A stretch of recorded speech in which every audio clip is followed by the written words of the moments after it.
Hello, ladies and gentlemen, and welcome back to the 499th episode of the Whoa. GeekVerse podcast. I'm the Clown Prince of Podcasts, Travis Snell, and I'm joined by... I am the Animart caster, Dylan Muss. And I am the one who knows all the names of all the Twilights, Jessica. Well, there you go. Well, like I said by the beginning there, we are one episode away. This Friday it airs the GV 7-year 500th episode.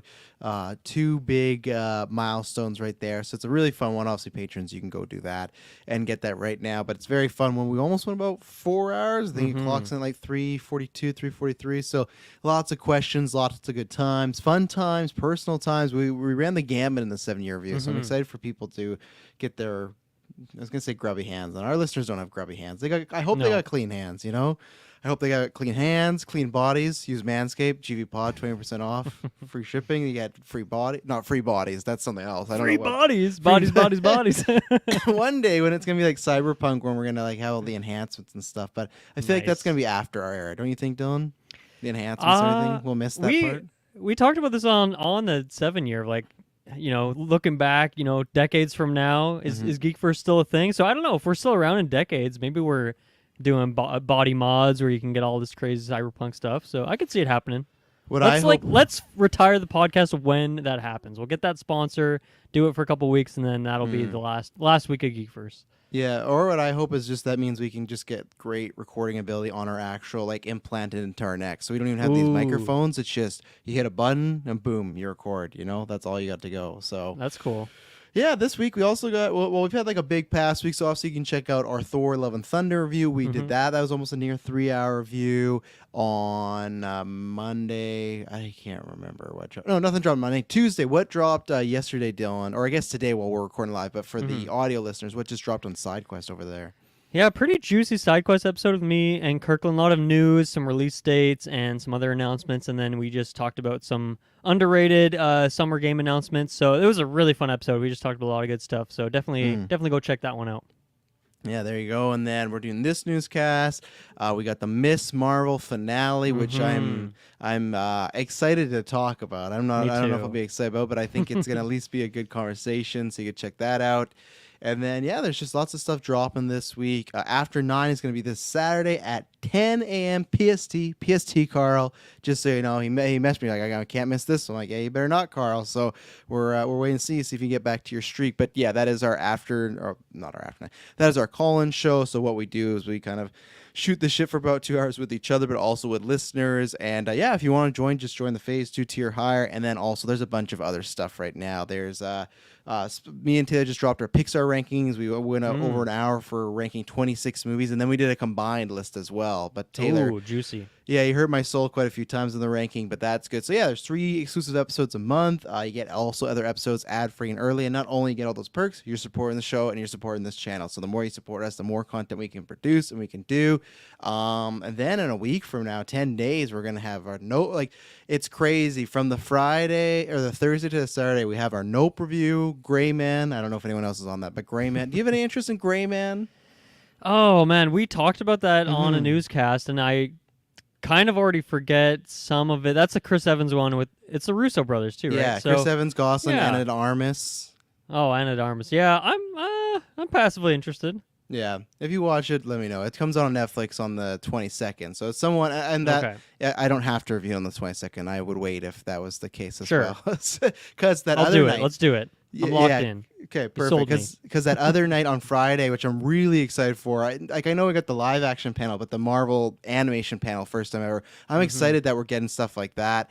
And then we got the DC panel, and then the Marvel, hopefully big Phase 5 or just the next 3 years kind of reveal thing. They keep saying it's a big one. So next week, we literally have like 5 casts in 3 days.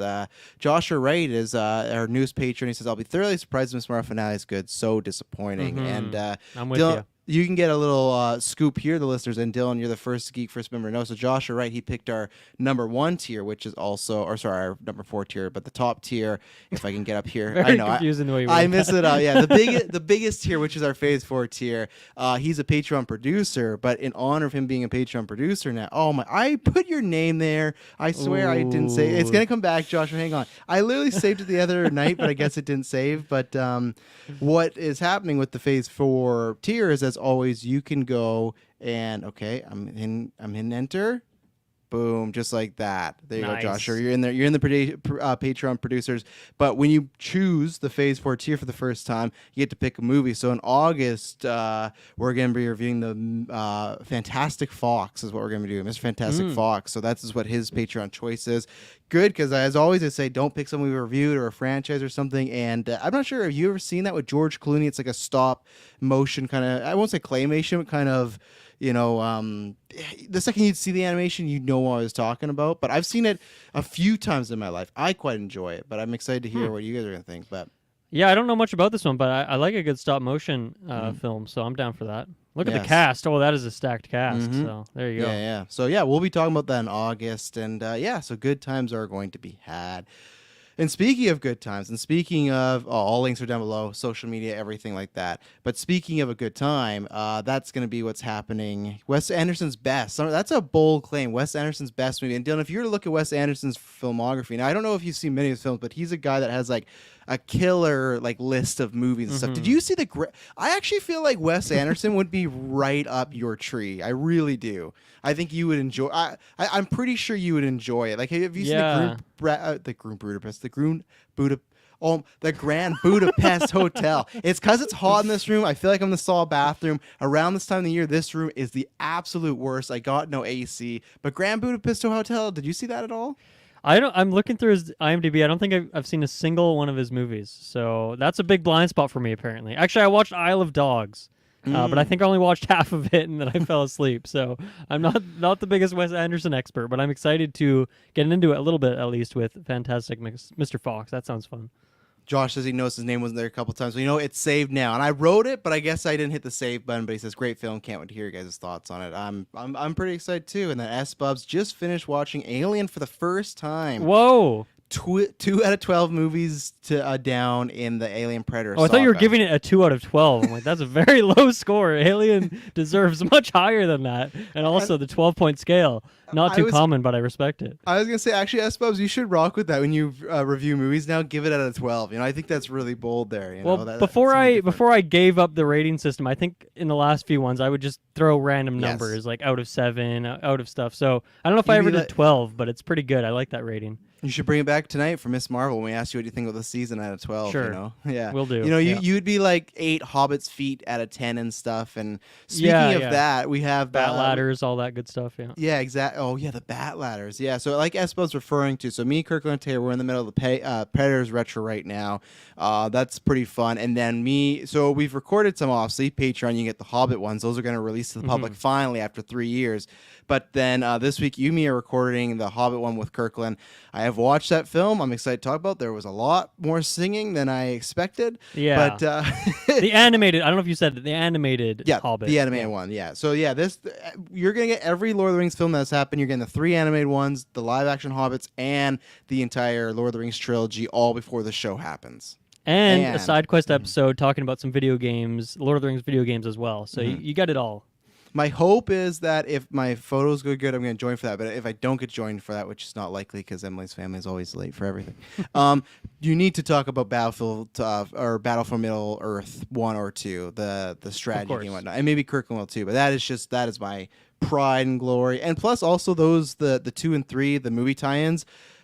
Probably games I've played the most in my life. They're in that top 10 sphere. If I would just play them over and over, like, hey, I'm gonna do a run through Legolas. I'm gonna do a run through the Aragorn and stuff. I'm gonna run through the Frodo. Yep. Good times to be had. So, all right, well, let's get into this. And I suppose talked about that. We're gonna be reviewing Prey, everything soon. That's dropping August 5th on Disney Plus. Gotta love Disney Plus in Canada because we just get those Hulu good stuff. That's just prime. I love that. But Speaking of a couple weeks from now, we're going to be getting that Marvel big panel and stuff. So here's the time where now there's going to be rumors running rampant till the start from since it was announced till now, and it's going to be that thing of like what's true, what's not. We're going to talk about the Captain America director in a little bit later. That's something that came from a big source. That's something that's probably just leaking because they're going to announce this soon. It happened to come out.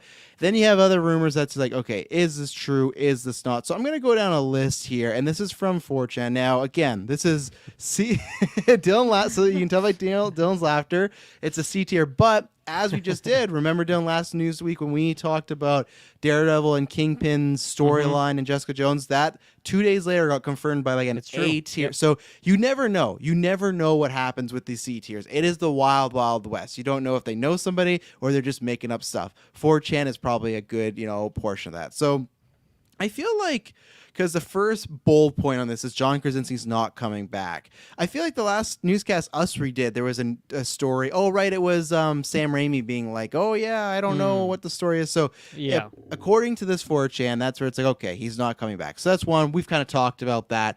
Not so much. There was a rumor that Bryce Dallas Howard was going to be directing. Apparently, that's false, according to this C tier report. So we'll see what happens there. There was a rumor 2 weeks ago that Jason Segel was playing The Thing. He was going to be on. He was going to be on She-Hulk. The idea was he is going to be one of She-Hulk's clients, and he was just needed some help.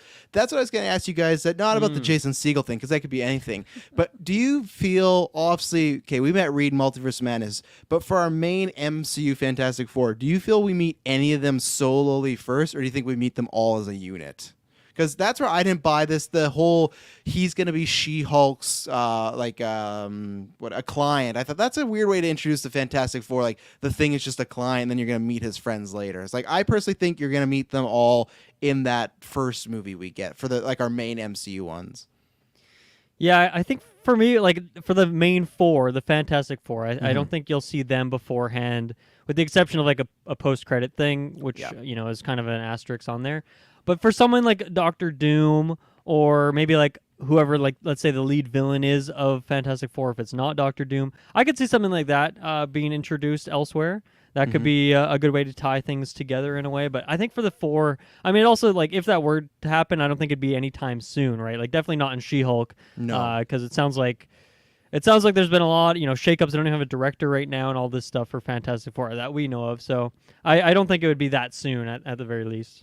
And when you really look at it, we got She-Hulk, we have Black Panther too, which if that happens, I don't think that's the place to introduce Fantastic Four. Like maybe Doom and stuff because he's a bad guy, but like Fantastic Four, they already got so much to do in that movie. They got to send off T'Challa, they got to pick a new Panther, they got to do all this stuff.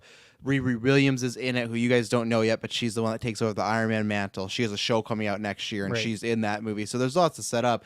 And I guess like something in animated, but I don't really think that's the case. What about you, Jessica? Are you in agreement that you're seeing them for as a unit, or do you think one of them could sneak in a movie before we get the actual full solo? Not solo, quad solo, whatever it may be, their film. I don't necessarily think so. I just think it would probably almost confuse people too, in a way, having one character here but he's not actually part of this, he's part of that. I don't know how you could make it work seamlessly without kind of having the whole Fantastic Four take over or messing with the timeline slightly about when things happen. If you're meeting someone before they're part of the Fantastic Four, or are they part of the Fantastic Four and we don't know it, and just kind of creates a little bit of a messy situation.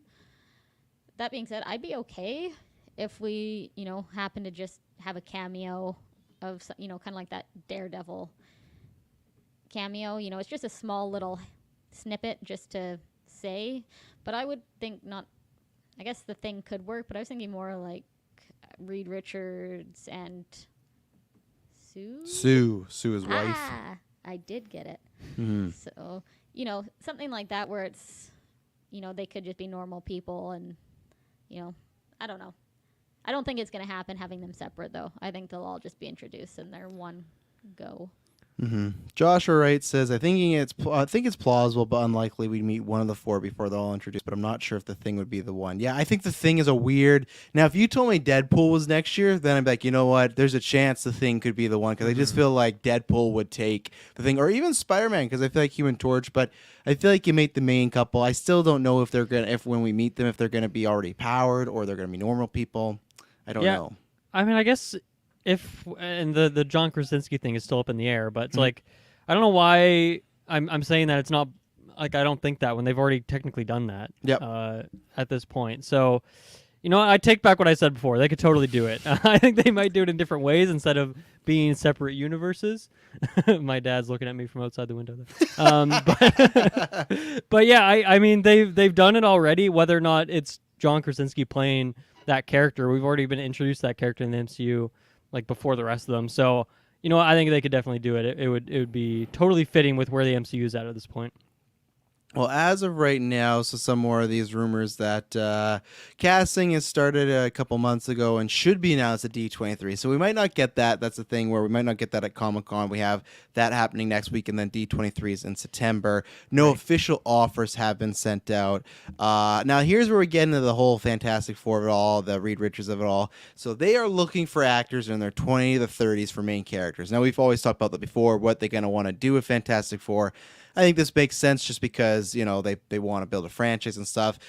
I want to start with, and everybody go open your podcast apps, go open your thumbnails for YouTube, everything like that. Taylor made a 10 out of 10. If I were to talk about all-time podcast thumbnails he's made, I think this is the tippy top and everything like this. So before we get into that, I want to get into some comments here. Espo says there were low-tier rumors for the Thing and She-Hulk, but I don't think it's true. Seems too early. Plus, it's a weird one to start with. I agree with that.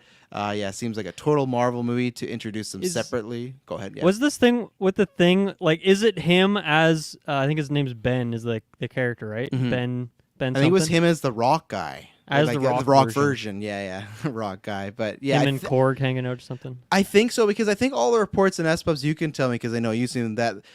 I feel that it was like he was voicing him, but maybe he was Ben Grimm, but I don't know. So. I mean, quickly to go back, like I actually like the Jason Segel casting. It's not bad, yeah. Because I think when we did our cast years ago, when we like fan casted all of these characters, I did pick John Krasinski as Mr. Fantastic. So shouts to me years ago. But I think I picked Seth Rogen as the Thing. You did. And Jason Segel and Seth Rogen have a very similar energy. Now, Seth Rogen very much has like the voice and the laugh to me that just sounds like what a Rock would laugh like or something. But I think Jason Segel fits in that ballpark. So I could definitely... I actually like that casting, even though it sounds like, according to this rumor, that is not the case. Mm-hmm. It's like a 1.5 for that fan casting. You did pretty good. It is, yeah. You got his head pop, but yeah, definitely was right there. But yeah, no, I remember because it was you and Briggs, and then Kirklin and Taylor. My two choices were Seth Rogen and The Rock, and then you guys like took them both and stuff. But I would prefer, if you were to ask me, I would prefer Jason Segel to do it because I think Rogen's voice is just now it's just too almost memey like that. Like you'd almost have too much fun with it and stuff. But yeah, Segel's not a bad choice. But Summer Hansen seems like a total Marvel movie to introduce them separately. To be honest. It could be, and I think to me the big test is again not only Fantastic Four, just what they do with X-Men. Do we get that all in one big, just pie of the face, or would it be Big Wumbo who had some shade for Kylo Ren and me and Taylor Stars review? That's okay, Big Wumbo, I forgive you. The man, this man Bill Hader should play Reed. That'd be fire casting. That would be my choice. I've always wanted Bill Hader, but I don't think that's going to happen. And yes, that's why you go into our Discord, because Espos later was joking about some Ryan Gosling Ghost Rider casting, and Taylor the lazy butt just used that exact picture that Espos put in our Discord for it. So, and it's just a picture of him in Place Beyond the Pines. But to go back to our original point now, so this rumor is, so there's a bunch of names. We're going to get into some of them. I don't have much to say on a few of them, but as the thumbnail, Taylor made this great thumbnail. It's Reed Richards. He's in a library, and he's not, or I guess he's in a bookstore, but he's not in any other bookstore. Not the only one is behind him. There's a couple books removed. There's a face peering, and it's looking at him, and it's Penn Badgley. Why? Because apparently, so down below, there's like other names been thrown around for F4, and they list a bunch of names. We'll talk about a few of them, but this is the one that they specifically said Penn Badgley is one of the top choices for Reed. Jessica, you've someone that watched you. Could you see that cast? And also, you don't know much about Reed Richards, but more so just, could you see him becoming a Marvel leading man that's around for a while? Like, obviously, it doesn't even matter if you don't know much about the character. Whoever's getting cast as Reed is going to be one of those tentpoles that's going to be around for a very long time. Do you see that happening with Penn? I think he could. Like you said, I don't know a lot about Reed Richards, but I feel he's got kind of a similar look to what they've gone with in previous Reeds, considering we have 3 of them to look back on now. And also, I mean, he's done a couple. How long was Gossip Girl? 10 seasons? I think right? so. It's a 7 to 8, somewhere in there. Yeah, so it's not like long signed contracts are new to him. And, let's be honest, how much longer are they going to drag out you for? I hope only one more year. Yeah, so... Or no, two. I think 5 is the sweet spot for that show. We're going to be in season 4, so I think 5 is the sweet spot. I feel like that might even be pushing a little, but if that's ending, then freeing up some time, I could see him signing a couple of contracts, just without knowing characters, just knowing what I've seen Penn do. I think it would be an okay choice, but I'm not a comic book aficionado. Mm-hmm. Dylan Musk, what do you think about? Because I feel is you the only thing you've seen Penn in? Absolutely. Okay, absolutely. That's what I thought. Yeah. Go back to our Comic-Con draft. What do we call it? Superhero draft. I put Penn Badgley on my list. I feel good about him. I did not. Now, when I picked him, I was not thinking, "Oh, that's Reed Richards material right there." But I mean, if it happens, I'm a bit biased now because I want it to happen because I get the point for it. But you know what? I think he definitely has the look down, and I feel like that he has such a just wide range of kind of emotion that he's showing in the course of You. I'm all caught up on that show. And so I think he could do it. I mean, it is only one kind of very specific role, and in that he is specifically a bad guy, but he also is very charismatic when he needs to be. And I mean, I feel like Reed Richards is kind of a rough around the edges sort of character anyway, not in the way that he's killing people in a basement and stuff like that, but you won't believe what he does to Soothe in this movie. But in universes he's become a villain, so. Yeah, and I think the age range of it, I guess, you're saying 20s, 30s. Yeah. I don't know where he is. Maybe he's 35. Okay. Wow, I nailed that, mid-30s. So I think that fits because I think he's someone you could see sticking around for 10 years easily in that role and it working. So. Yeah.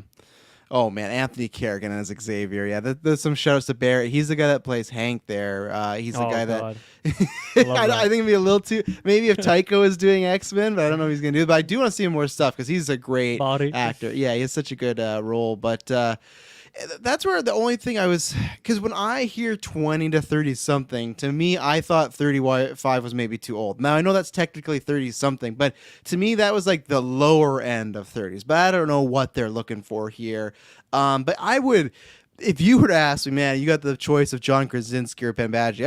I like John Krasinski enough, but I'm picking Penn all day long. I think, like we've talked about with you, I've only seen him in a few other things. Gossip Girl and Emily's watching it. And I don't know if anyone in the chat let me know. Did they ever see the remake of Stepfather? It's a horror movie. Yeah, it's a horror movie. It has Amber Heard in it.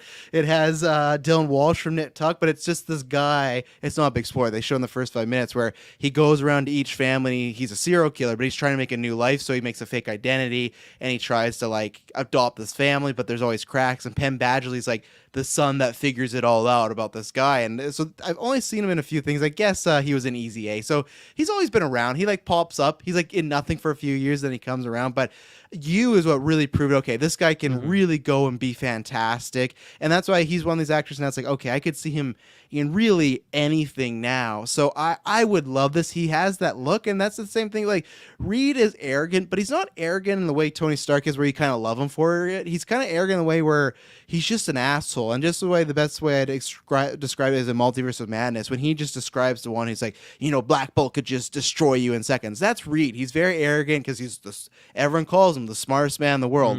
The ego is going to build up a little bit. And there's been times, like I said, in comic books, his ultimate version has become a villain. He's gone down a bad path.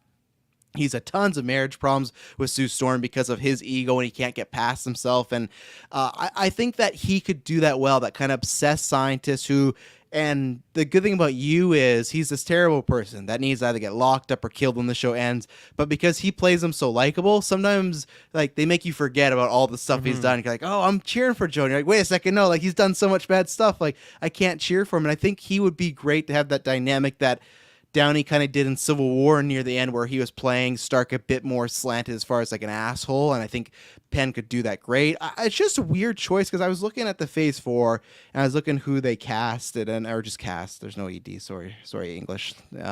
Sung-Shi, he was a no name. Eternals is like mixed with people you don't know plus Game of Thrones stars. I'm trying to think what else. I mean, Angelina Jolie is like a huge name, yes, though. 100%. You're right. And that's why maybe they could get one of the other ones. So I think Penn is like, I don't know. I guess maybe I'm underestimating maybe you. I was going to say he's a name, but I feel like that show, whenever it comes out, it's very popular. So I just don't know. Yeah. I feel like You is a totally different genre than like Gossip Girl, right? So it's not, they are hitting different people, but I've seen Gossip Girl and You, and he's in Easy A and John Tucker Must Die. Right. But, have you watched all of You, Dylan? Mm-hmm. So, I mean, but that's probably the only one that you knew him from, right? And yeah, then, definitely. So then Travis knew that he was from some other things, and I knew a couple of different things. So there is quite a level of people that do know him based on my small sample size that I have in front of me. Now, do you think that people know Penn Badgley, or do you think they know him as the guy from You and Gossip Girl? That's my question. Like, if you went to your mom and said, who's Penn Badgley, would she know? That's always the test, is the parents, right? Probably not. But if I said that he was Gossip Girl at the end of Gossip Girl, then she would probably know. I mean, one factor there to those two things. So is he? I'm guessing it sounds like he's in Gossip Girl like quite a bit, or enough. Yeah, he's one of the main characters. Yeah. So I mean, his biggest roles then are from TV. So I think that's just a big thing too. Where like Fantastic Four, for probably the time being, will be just in these big, blockbuster movies specifically. So I don't know. I feel like it's a different playground in a way, if that makes sense. And another thought I had too was, the risk of putting John Krasinski in there for what is essentially a cameo where he has like 2 minutes of screen time, and then having to cast someone else is, I mean, one that's like, they're really stacking up against themselves, which is why I've been so much against like them actually recasting him. And I'm feeling less confident on that now. It just seems like every leak, every rumor is like, no, he's not coming back. No, don't rely on that. So I'm like faltered. I still really want it, but I'm just less confident if it will happen. But I think the path to go down then is to cast someone who is very different in just like, I don't know, their general aesthetic or what they're known for, that kind of thing. And so I think from that perspective, he could be a good pick as well, because to me, I don't know, he doesn't even feel like I can't even picture him in the same like TV show or movie as John Krasinski. Like they seem like totally different kinds of people. So that could work to their advantage, but maybe he's not different enough at the same time to other people.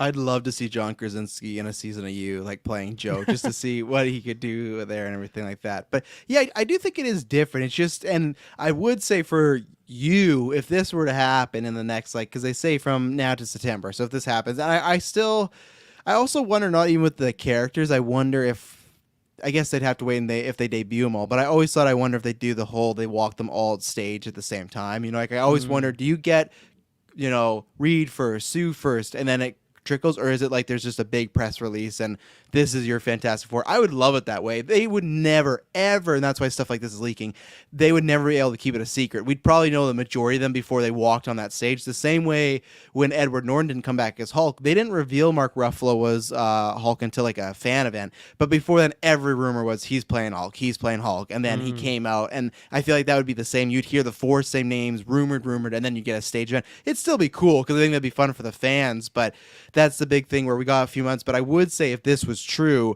I would say that Yu's days are probably numbered at that point, because I don't know if he could do the TV show. I like, people do it, I guess, but I would feel like, because Yu's a Netflix show, it's about, usually 8 to 9 episodes. I think it's 8 to 9. I don't think it's 10. I feel like it's 8 to 9, but I feel like Yu's already coming to an end anyways, but I feel like that would almost be like the nail in the coffin of like, yeah, he's going to finish this and go do that. And I will actually say that I don't believe this at all. I don't believe this report. I don't think it's true. I don't know if Marvel would go for Penn. I feel like if they're going to go for, they're either going two ways. They're going complete unknown like Shang-Chi, or they're going to go for a name. And when they go for a name, it's Brie Larson, it's Angelina Jolie, it's Benedict Cumberbatch. Like they go for like a top star. And I feel like Penn is like very in the middle of those. Like Dylan, you kind of said, like he's just kind of a TV guy. Now you could argue that with Game of Thrones, but Game of Thrones was like the biggest show in the world for many years, right? So it's like I feel like that's a little bit, it kind of supersedes that. But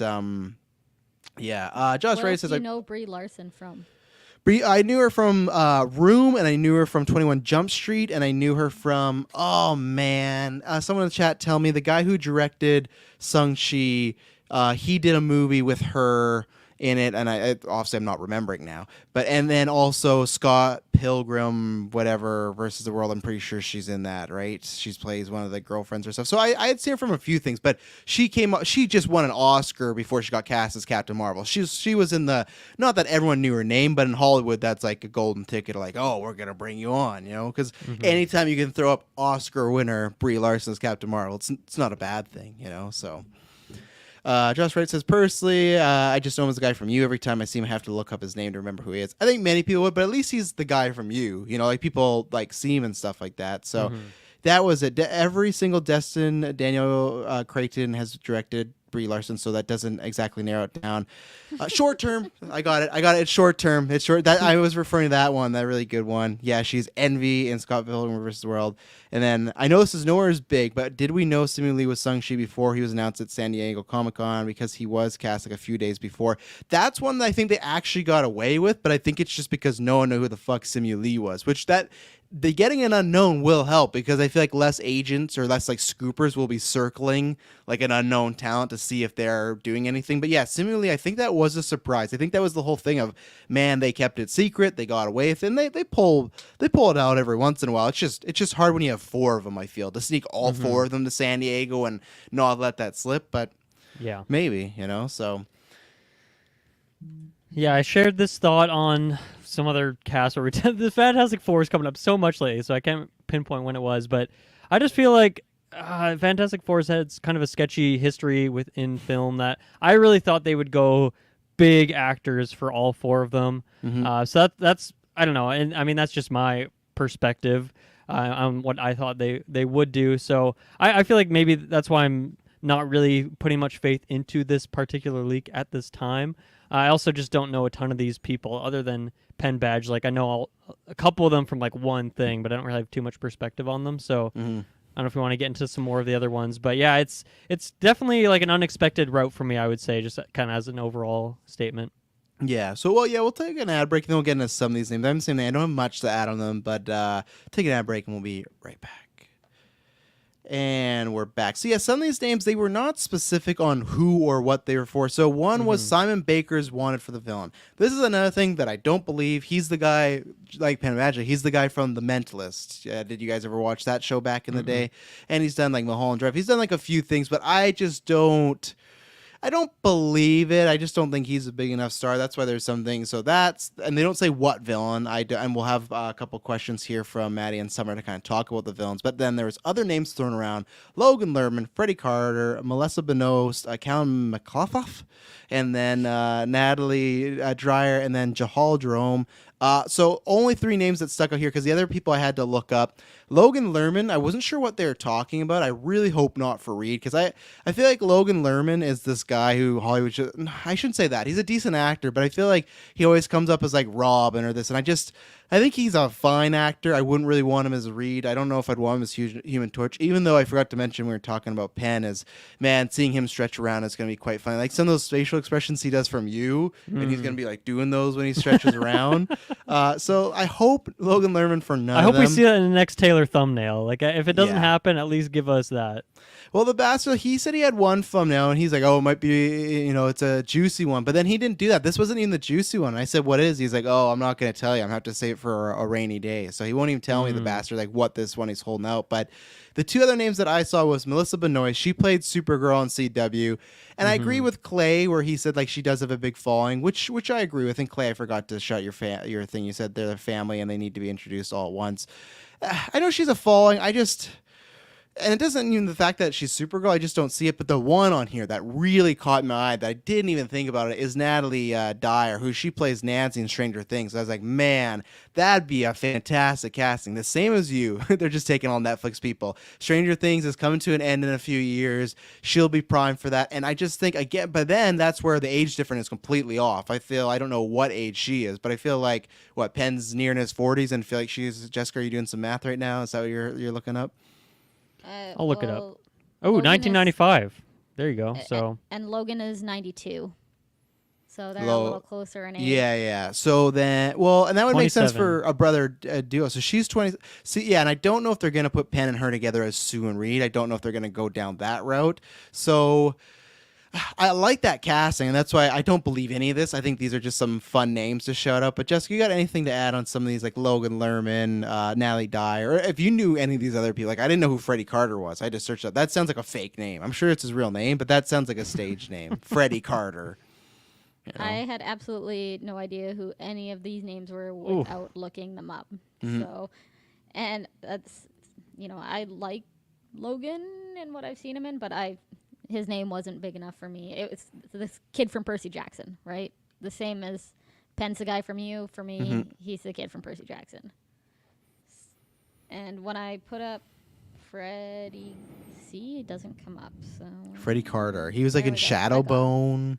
Some random. Yeah. Nothing. Shadow and Bone. Never heard of him. So he was in The Covenant, so Taylor probably knows him. The Covenant? What's that? Is that one of the? Is that an alien movie, like Alien Covenant, or The Covenant, like those teen boys with superpowers? No, like the priest. With Paul Bettany. Is that it? The Covenant, or no? That's the priest. I don't know what you're talking about. Yeah, right me too. Fanboy Clay says Melissa's closer to age of Penn, so that's okay. That's fair. So maybe they're like, that's why there's lots of actors. They're like, okay, if we go with, oh Jesus, I don't know what that is. It's a scary movie, but maybe they're looking like, okay, if we get Penn and Melissa, we gotta get one or the same because they're similar age. Same thing as like Logan and her. So maybe we have talked about this before because we talked about this jokingly when Shay brought up that Taylor or Kirklin shared with us. He said, "Would you guys be opposed to Miles Teller's reprising role? I think it would be interesting." I'm not opposed, but I think unless it's a multiverse cameo, a 0% chance happening because I don't think they want to tie themselves to that movie at all. It sucks because Miles Teller, it's kind of like the Henry Cavill thing as Superman, where Miles Teller is only a bigger star. I'd say he's a better actor. He's in the second biggest movie of the pandemic, or the biggest movie of the year, Top Gun, that every week is making money. Like this weekend had the third biggest seventh weekend of all time. It's gone Avatar, Titanic, Top Gun. That thing is just making money. Yeah, it's crazy. So he's a hot name right now. It sucks because I think now would be like the perfect time, and I think he would be good casting, but I just don't see them tying themselves to that movie. Do you, Dylan? No, definitely not. I think we could see him again in the MCU, but yeah, I think he would be like a different character and do something else with him there. Maybe bring him back as Doctor Doom or something. I don't know. I don't know how I feel about that, but yeah, I don't see him coming back at all. Although, yeah, I mean, I haven't really seen anything that he's done since then, but yeah, obviously just only heard good things, so he probably wouldn't be a terrible choice. But I think that just comes with baggage too. Do you get the rest of them? Do you not? And it's kind of confusing and maybe just a bit weird. And I definitely don't think they're bringing back that whole cast. So I feel like to just take one of them would be a bit strange. And it still is like, I think, a bit too recent too. Like I don't know if he would want to do that. Yeah. I don't know anything about Miles Teller. I've never heard him talk, in an interview or something like that. But I don't think he would want to do that either so soon. Well, Espos brought this up. Jessica, you message said, did we ever talk about Top Gun 3 on there? It says, depends how busy it was Top Gun in 3 and 5. I think Top Gun 3 is a given. They already said they had conversations about it, but you make $1.18 billion. You're beating superhero movies. It's only behind Spider-Man for the biggest pandemic movie. I think Top Gun 3 is it's a given. Especially because Mission Impossible's ending. Tom Cruise is gonna want to. He's wanting to do something, so he'll go end that franchise. And look, he's made another one. He doesn't need to. It doesn't need need to. It was okay. It ended. Yeah, but no movie needs to exist. They're all products. They're just trying to get your money, Jessica. Nothing needs to exist. Cliffhangers make it so you need another one. When you have a clean ending, a clean wrap up, it doesn't need another one. But you never saw the first one. The first one had a clean wrap up. There's no reason to do a sequel. It was, you know what? Tom Cruise's character, Maverick, he's going to go and be a teacher. And he had a happy life. He had a whole girlfriend because Jessica's never seen a whole girlfriend. A whole girlfriend. Not a half a girlfriend? No, he built her. It's like the robots. But no, because Dylan and Jessica saw Top Gun 2 without seeing Top Gun 1. Top Gun 1 ends with him having a job and the person that's like going to be like the love of his life. That love of his life, nowhere near this movie. So just because it's a clean ending, doesn't mean there can't be a sequel. Anything can happen. So what if it's just about Miles Teller and Tom Cruise just directs or whatever? No, there's no way Tom Cruise let him make a Top Gun without him. No way. And that's why I suppose right. Miles Teller's going to be busy. Top Gun, whatever that guy's name is. Top Gun Maverick? Goose. A rooster, you mean? Rooster. Top Gun Rooster. There we go. You could do it, but Tom Cruise is going to be all of those posters. It's going to be Rooster, but it'd be his face. So, to bring this back to the topic. What about Michael B. Jordan back, I know, I forgot that, they could not do that anymore because that character has, or that actor, I should say, has already come back as another character and a character who's probably sounds like he's returning. So, but that's a good example if Miles Teller could pop up somewhere else. Yeah, definitely. Digging into a couple of the other people, I think Melissa Benoist is Supergirl. So first of all, I was looking this up. Like that character, like Supergirl's name is Kara Danvers. Yeah, what Kara came Danvers. First, Kara Danvers or Carol Danvers? Because that's like a total ripoff. I think Kara. I think because Superman's okay, Marvel ripped off DC on that one. Yeah. I'll get that confirmed, but pretty sure she debuted before Captain Marvel did. Mm-hmm. So I think she's I haven't seen that show. It seems like a decent pick to me, and I feel like that happens a lot where we see if someone ends up in a Marvel or if they end up in the MCU or the DCU, the chances of them ending up in the opposite one as well seems to be like pretty high, unless they're a character like an Iron Man who's like going to stick around for years and years and years. I feel like they often will jump over and do another one. And obviously, the actors are into that kind of movie, and then they've kind of been proven that they can do that sort of role. So I actually could see that one. I like I said, though, I don't have any like personal bias or non-bias towards that because I just don't know her. But what's the answer there, Travis? So 1959 for Supergirl, 1968 for Captain Marvel, aka Kara Danvers. So a whole 9 years after. Marvel just plagiarizing almost from DC on that one. Well, Thanos, dude. He's just dark side. That's pretty much what he is. There you go. Yeah. A lot of theft going on in the comic book world. We don't talk about that. No. Looking at a lot of these names I did not recognize at all. Callan, McAuliffe. He did a voice in Return of the Obra Dinn, which is an amazing game. But a very small role because he plays 3 separate characters and I didn't recognize any of them. There's like 60 characters in that game, so it's a lot. And then the Natalie Dyer one, she is very good in Stranger Things. I really do not see her as Sue. I don't know if it's just the type of character she's playing in Stranger Things, whether it's just like what she looks like, but I just can't picture that one. And we've done a lot of, if we go back to our superhero draft from the other day, a lot of Stranger Things actors popped up. None of us picked her. I thought about it, but me too. Yeah. I don't know. I just don't see it personally. I'd love to be proven wrong because I'd like to see what she can do. But if I had to put my money on it, I would not. I would not put my money on it. Is where I'm going with that. That's fair. We'll talk about putting your money on. If you join Patreon at any tier before our newscast, you get to send in topics, questions, stuff like that. And we have 2 questions about this, kind of centering around the idea of, we talk about the villain, but Maddie says, we've kind of talked about this a little bit, but would you prefer Dr. Doom to be introduced in an upcoming Marvel project or have him saved to be introduced in Fantastic Four? I'll quickly just say, I've said it many times, I think that I want him to be introduced somewhere else and then bring him to Fantastic Four. He was in Fantastic Four, the 2005 one. He was in the canceled movie a long time ago. He was in the 2015 one. I think give a break and kind of let them build up to that villain almost in a sense. The same way as like the Batman trilogy seems like they're going to build up the Joker. Yeah, he's around, but they're not facing off. I would like that. And you could just allude that Reed and Vector, because usually they went to college together, like they know each other, they were friends or they're enemies, but I think that's best way is introduce them somewhere else and then Fantastic Four. What about you, Jessica? Do you save the iconic villain for later on or do you start off the bat of putting Doom with him? Or them, sorry. I think it allows for more character development if they don't have to do this big, huge, immediate threat right away. You're going for 4 characters in one movie, and so by doing something smaller, I think it'll allow for more character development and a better introduction to the series that have people wanting to see that battle, as opposed to, here's our main guy right here, right now. It's one movie. And Marvel is really quite known for that, as one of the comments pointed out, that they kind of like to milk it, right? So why not give one introduction movie and, as just kind of an example, doing the Justice League with no background on anyone, just this big, huge thing, big, huge battle, and I'm like, I don't know who any of these people are. It'll kind of avoid that by giving them a bit of a chance to bloom before they bring him in. That's fair. Dylan?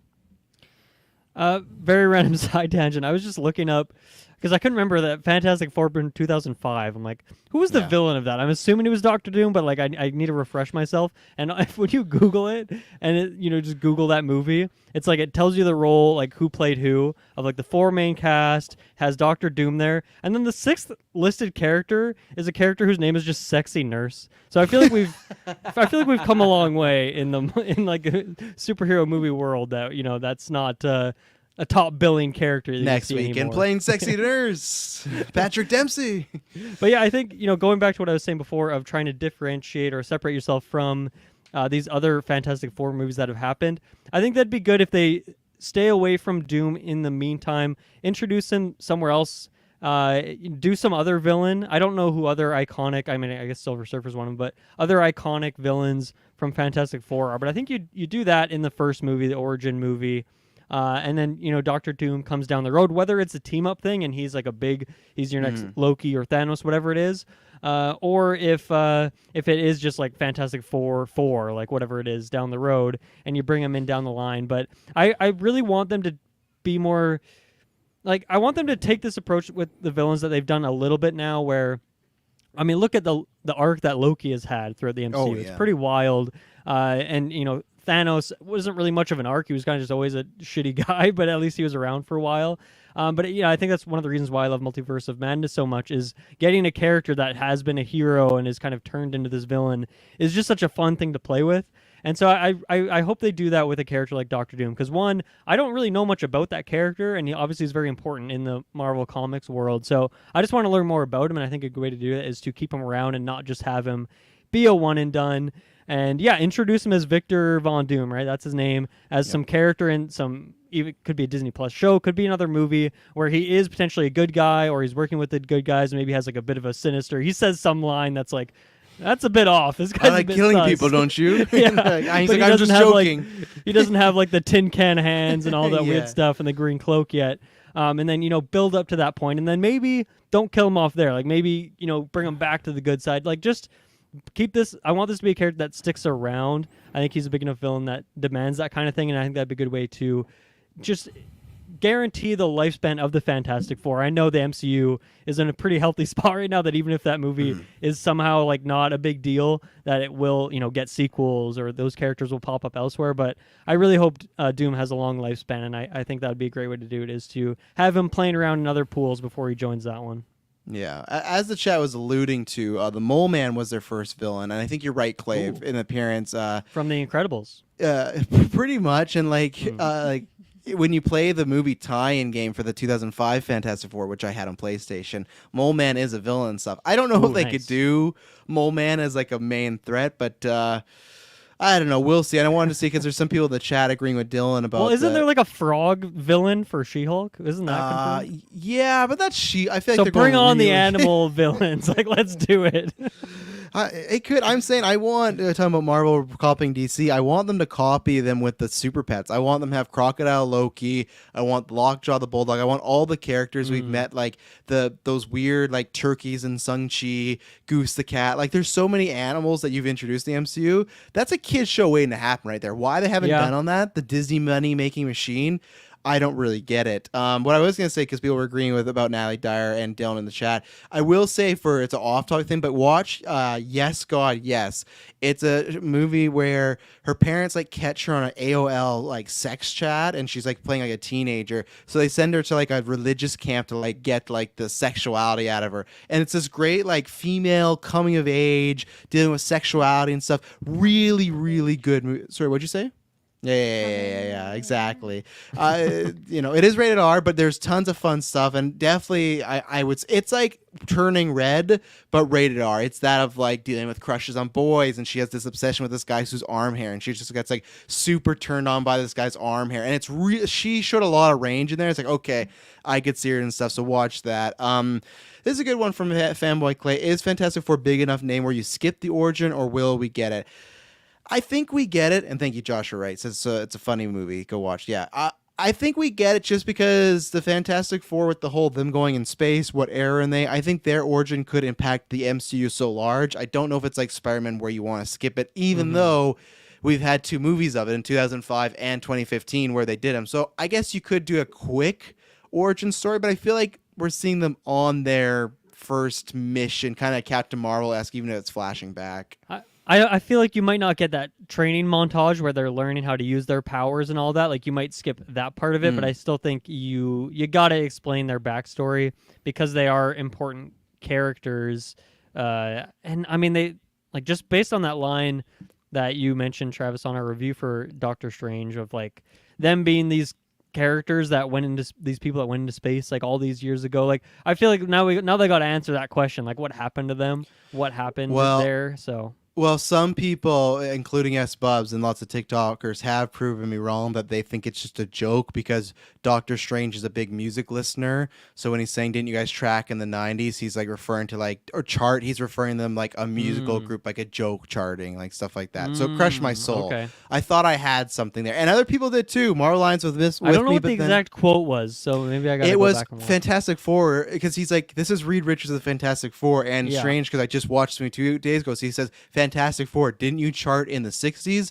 So I thought, oh yeah, that meant like they chart, like, because lots of people say like charted as far as like going somewhere, but because he's a music guy in the first Doctor Strange, he's like listing off all these decades and best selling out. So that's why I was like, oh, kind of crushed me there. So I think we still don't have the answer for it quite yet. So Luz Berry says Krasinski as Mr. Fantastic, Emily Blunt as Elizabeth Woman, Invisible Woman, Taron Egerton as Human Torch, Dwayne Johnson as a Thing, and Michael Fassbender as Doom. Those last two I don't think are going to happen. Johnson. Yeah, I don't think that's going to happen because he is Black Adam. As much as I love Fassbender, I almost wouldn't want him to do, like, I want him back as Magneto or something else. I think that's too close to like playing another big time villain.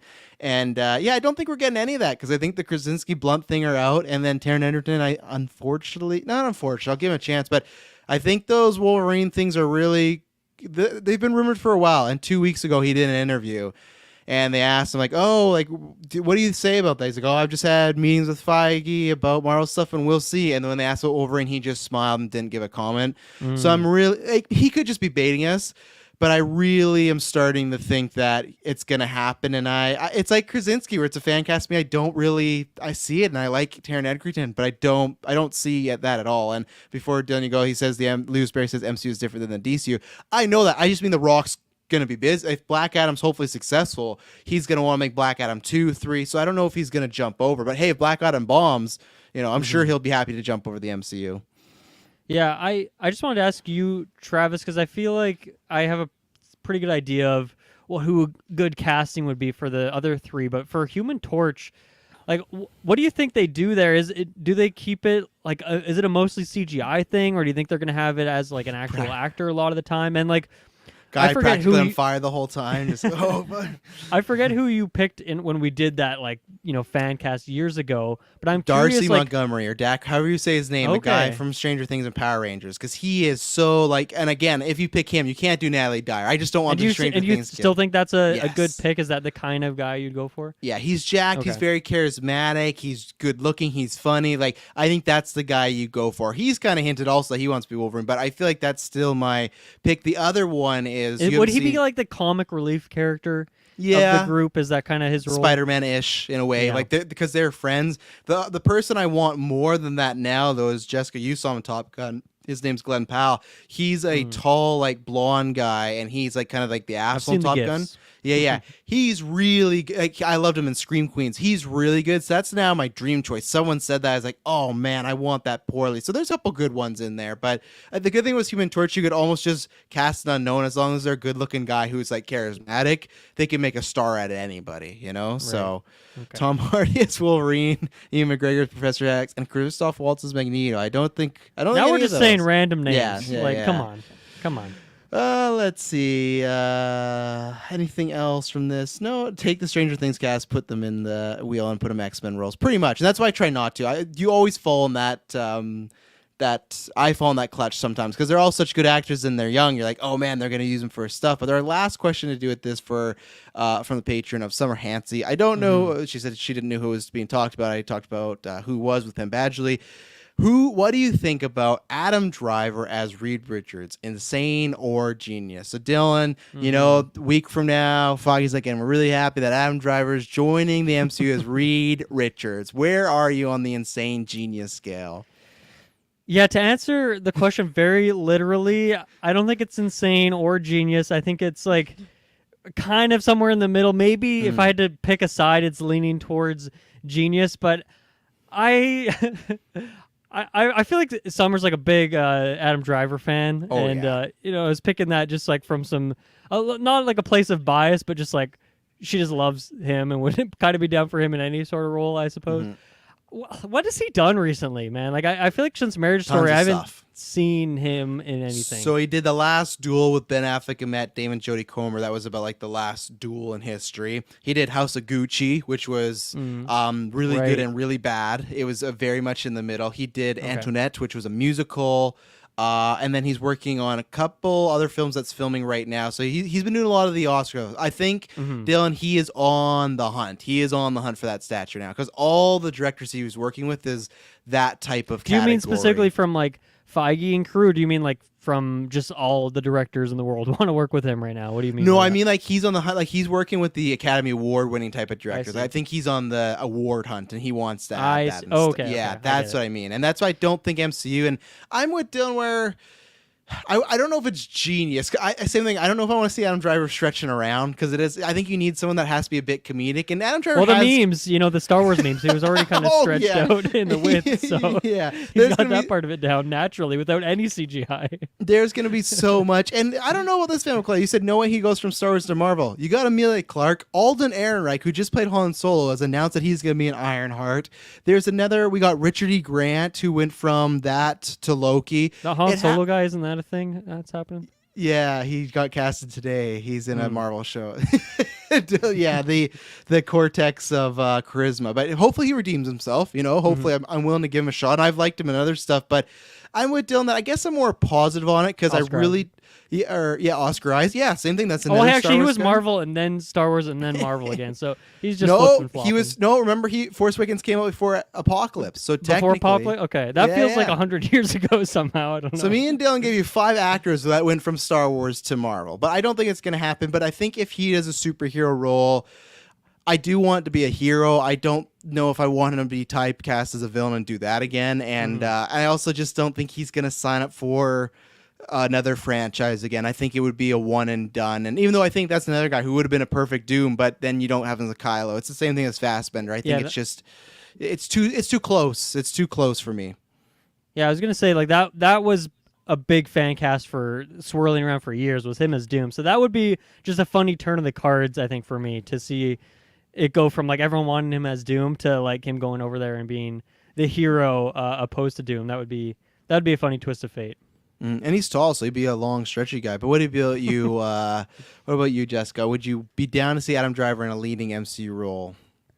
So I was in the same boat as Fanboy Clay. I was 100% like, oh no, he's already been in Star Wars. There's no way. But I guess it's possible. I don't personally want to see it. I don't think everything that I can think of that I've seen him in has been more serious, not quite that comic relief type character. You don't want him quipping. You don't want Adam Driver quipping for 2 hours, is what you're saying? No, that's okay. That being said, I'm in the same boat as Summer Hansey. I really like Adam Driver. I'd be okay to watch him in it, but I just don't think it's quite the role for him. Yeah. One day, I think he'll. I honestly think he will do a comic role maybe at some point, but I think for Marvel fans, you'll have to get used to it. I bet it will be DC, because DC will be just like he can do a one-off there and kind of move away like a Batman villain or something like that. That's what I could see him more doing. Even if it's a villain again, maybe it's something different. But anything else on Fantastic Four? We talked about a lot. Thanks to chat. We had lots of just random questions and fun topics and tangents. But anything else, Dylan Musk? Yeah.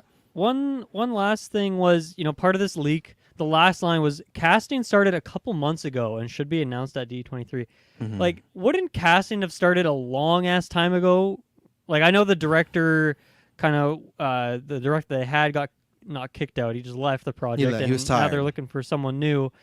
So that, throws a wrench in things. But like, wouldn't they have casted these, looking to be casting these characters for a long time now, or does this statement potentially just mean like, okay, now we're looking to like sign some contracts officially? Because I feel like they've been already probably scouting who they want for like years at this point. I think it's more the contracts thing, but I think it is a little bit of. I think their idea was the same guy, John Watts, did the Spider-Man movies, right? And I think the idea was, okay, he's gonna do No Way Home. That's going to come out. He'll do the media tour. We'll give him like a month or so, and then he's going to get into it. So there's a chance that they had some ideas, but maybe they didn't get heavy into production, story, and casting until after No Way Home, because their idea was, okay, once he's free, we can start working on this. So maybe that would kind of line up if he left at, I think it was like February or March of this year, and that was only a few months ago. I think it was right before Doctor Strange time. Yeah, it was, because remember we talked about, it was the week before, because we talked about if Krasinski was in Doctor Strange, maybe he's directing F4. So, and that only happened in May. So let's say if they restarted again, new director, and they wanted to get some fresh ideas, so June, July, August. So I could see that around that time, even if they don't have a director, that I think they are trying to probably sign some contracts now if they're going to announce it in September. So I think it's just that they're getting closer to that process. Sounds fair. Yeah. Yeah. Well, let's take our ad break, and then we got actually some more Marvel talk about one story that I'm excited about, one story I'm very intrigued about. So we'll be right back. All right, and we're back. So we're going to start out the story that I'm intrigued about. Taylor's not here, so I don't even know what his opinion. I didn't ask, but I feel like he's just happy to hear us at all. So this is one of these loosey-goosey rumors, but still we're going to talk about it. I think it was a couple weeks ago, me, Kirklin, and Taylor, we talked about there was a rumor going around from a scooper, and he had got a few other castings right, like Barry Keoghan as the Joker. He got, I can't remember, I suppose you can tell me, but he's gotten recently some casting right. It was more in the DC realm, but still it shows that, okay, the scooper has some idea. And they had put out that they had heard that Ryan Gosling was going to be appearing in the MCU, filming something within the next year. And then some other supers kind of picked it up like, oh, yeah, it's kind of possible. And then he's doing press for, I think he's the Gray Man. The Gray Man's coming out. Right, Gaga and Joker 2. That's what the other scooper got. They got that before the big trades did. So thank you, S-Bubs, our guy in the chair, as always. So the idea is he was doing this interview, and they asked him about these Nova rumors, and he had no idea where those came from, and he actually corrected him and said the hero he's always wanted to play was Ghost Rider. And it, to me, sounds super weird, but if these rumors weren't happening, I would say, he's just having some fun. He's just saying something kind of be memey. But the fact that we have scoops going around saying Ryan Gosling might be in the MCU, and now he's talking about this, I unfortunately don't think it's out of the realm of possibility, because I thought to myself, like, I don't know if he's a guy that wants to sign on for a bunch of movies, but the thing is, he just has to play the human version. He just has to do what Mark Ruffalo does pretty much. Like, Mark Ruffalo does do some of the mocap, of course, but lots of that times he ain't jumping off buildings and doing like it. He just has to play the Bruce Banner part. So if Gosling is like in a Marvel movie for like 20 to 25 minutes as Johnny Blaze, and then it's just the Skull guy, I can almost see him taking that gig. It's like Bradley Cooper doing Rocket. So at first I heard him like, that sounds super weird, but honestly, I don't think it's out of the realm of possibility, and I'll be a little disappointed if this is the comic book role that Ryan Gosling does. But if this is his mindset of like, hey, I want to do one but not be the guy, makes sense, I guess. Jessica or Dylan, whoever wants to go. Go ahead, Jessica, please. Just to is Johnny Blaze, is that the same guy from Fantastic Four and he becomes Ghost Rider? No. Johnny Blaze is Ghost Rider's Johnny real Storm. name. Yeah, Johnny Storm is the Human Torch's name. Yeah, I can see the confusion there, but okay. yeah. Johnny Blaze is the one that Nick Cage played in those Ghost Rider movies. So, is he supposed to be a pretty boy? Like, he's supposed to be a bad boy. See, to go from Ken to supposed bad boy Ghost Rider, it just, in my mind, it doesn't quite compute. You know, like you said, it could just be a one-off movie, you know, gets his chance to be in the MCU, and, you know, it's another Christian Bale situation, just one movie, one and done. If he's saying that that's the role he wants to play, I'm sure he can get it, so I could see I'm sure he can get Ghost Rider. Yeah, I don't know how many people are fighting for Ghost Rider. God. Taylor's petitioning for Nick Cage. It's on change.org. Yeah. Talking about badass, Jessica, had you ever seen the movie Drive? I think I started it, never finished it. Oh, so he can get there. I'm not saying he needs to do the acting he does there, but in Drive, phenomenal. Very dark role. Very that's where the badass is. So he's done it before. He can tap into it, you know, after Barbie. He's a great driver too, which Ghost Rider, of course. Yes. Expert driver, one of the best ever. You need it. It. A Yeah. motorcycle though, not a car. True, but Swiss Army Skills knife transfer. maybe. Yeah, exactly. Yeah. What about you, Dylan? Yeah, I love Ryan Gosling. He's great. I think it would be too weird for him to just say that outright if that was actually happening. Now maybe it's the case where he says this and then Feige's ears perk up like behind his hat, and he's like, oh shit, I got to get him in here. Let's give him a call, see what's happening. Is he free to come on a green screen for 2 hours and become the Ghost Rider? Like, sure, why not? And you know what you're saying, Travis, of like, you know, in the, like, I'm picturing like the Avengers Endgame scene when like everyone's coming out of the portals. It's like if you put Ghost Rider in that scene, like Ryan Gosling does not need to be there, right? Like you could just CGI that whole appearance of the character. So I guess it really comes down to how do they want to use Ghost Rider? Is he just popping up every once in a while? Because I think, I don't know, you're gonna want you're gonna want an actor to be there for certain moments, right? Because remind me of Ghost Rider. Does he go back and forth between Skullman and regular guy? Yeah, like so there's times where he gets stuck, but like he can go back and forth. It's like sometimes like a Hulk thing. Yeah, like I'm picturing this meeting going that, you know, Ryan Gosling's like, okay, Feige, I'll do it, but I'll only do it once. I'm not coming back. I think Feige at that point would say like, okay, it'd be cool to have you. Maybe we'll get you in a Multiverse of Madness 2. You can do a fun cameo there. But I think they're going to want someone who is down to be in several projects over the next few years. And not like necessarily he's going to be a big character or that he's even going to get a solo movie or anything like that. But I think they're going to want someone who is not going to just specifically sign up, I'm only doing one movie kind of contract. Because, you know, it's not like, let's say Moon Knight really was only just the only appearance for Oscar Isaac as that character.